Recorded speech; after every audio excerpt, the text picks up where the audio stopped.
హిమాలయాల్లో మృత్యు ఘంటికలు ఇంకా మోగుతూనే ఉన్నాయి. నేపాల్ టిబెట్ సరిహద్దుల్లో జల ప్రళయం సృష్టించిన బీభత్సం నుంచి ఇంకా తేరుకోకముందే మరో భారీ ప్రళయం రాబోతుందన్న హెచ్చరికలతో రెండు దేశాల సరిహద్దు గ్రామాలు నిలువెల్లా వణికిపోతున్నాయి. నేపాల్లో మృతుల సంఖ్య ఇప్పటికీ 475కు చేరుకుంది. 1500కు మందికి పైగా ఆచూకీ లేకుండా పోయారు.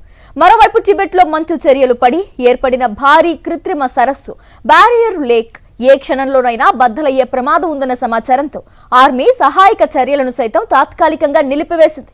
సెకండ్ ఫ్లడ్ భయాలు, హెలికాప్టర్ల సైరన్ల మధ్య నేపాల్ సరిహద్దుల నుండి ప్రత్యక్ష వార్తా విశేషాలు మీకోసం. పోటేకోసి నదీ తీరంలో కొండ చర్యలు విరిగిపడడంతో నది ప్రవాహం అడ్డుపడి దాదాపు 20 లక్షల క్యూబిక్ మీటర్ల నీటితో అతిపెద్ద కృత్రిమ సరస్సు తయారైంది. వచ్చే 2 రోజుల్లో భారీ వర్షాలు కురిసే అవకాశం ఉండడంతో ఈ లేక్ ఓవర్ఫ్లో అయి లేదా పగిలిపోయి ఉగ్ర రూపంతో సరిహద్దు ఊళ్లపైకి విరుచుకుపడే ప్రమాదం ఉందని చైనా, నేపాల్ ప్రభుత్వాలు తీవ్ర హెచ్చరికలు జారీ చేశాయి. లేక్ బరస్ట్ ప్రమాదం ఊహించని విధంగా పెరిగిపోవడంతో చైనా వైపు ఉన్న టిబెట్లోని గైరోంగ్ కౌంటీలో రెస్క్యూ ఆపరేషన్ను ఆర్మీ బలగాలు తాత్కాలికంగా నిలిపివేశాయి. నదీ పరివాహక ప్రాంతాల్లోని ప్రజలు వెంటనే ఎత్తైన ప్రదేశాలకు వెళ్లిపోవాలని నేపాల్ పోలీసులు మైకుల ద్వారా హెచ్చరిస్తున్నారు. మనుషులను కాపాడడానికి వెళ్లిన ఆర్మీ హెలికాప్టర్లు, రెస్క్యూ టీములు కూడా ప్రాణ భయంతో వెనక్కి తగ్గాల్సిన పరిస్థితి ఏర్పడింది.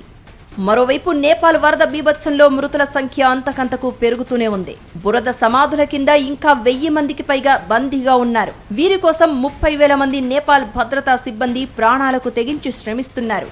బాధితులను కాపాడడానికి కీలకమైన 48 నుంచి 72 గంటల సమయం వేగంగా ముగిసిపోతోంది. అయితే 40 కిలోమీటర్ల మేర రోడ్లు తెగిపోవడంతో, వంతెనలు కనుమరుగవడంతో వాహనాల్లో వెళ్లడం అసాధ్యంగా మారి ఆర్మీ రెస్క్యూ పనులకు తీవ్ర ఆటంకం కలుగుతోంది. ఇప్పటి వరకు 3,000 మందికి పైగా బాధితులను సురక్షిత ప్రాంతాలకు తరలించినప్పటికీ దట్టమైన బురదలో కొత్త రహదారులను నిర్మిస్తూ ముందుకు వెళ్లడం రెస్క్యూ టీములకు పెను సవాలుగా మారింది. దాదాపు 2.5 లక్షల మంది నేపాలీలు బాహ్య ప్రపంచంతో సంబంధాలు తెగిపోయి ఆకలి దప్పికలతో అలమటిస్తున్నారు. ఐక్యరాజ్య సమితి $2 మిలియన్ అత్యవసర సహాయాన్ని ప్రకటించగా హెలికాప్టర్ల ద్వారా పొడి ఆహారం, మంచినీళ్ల ప్యాకెట్లను కిందకు చేరవేస్తున్నారు.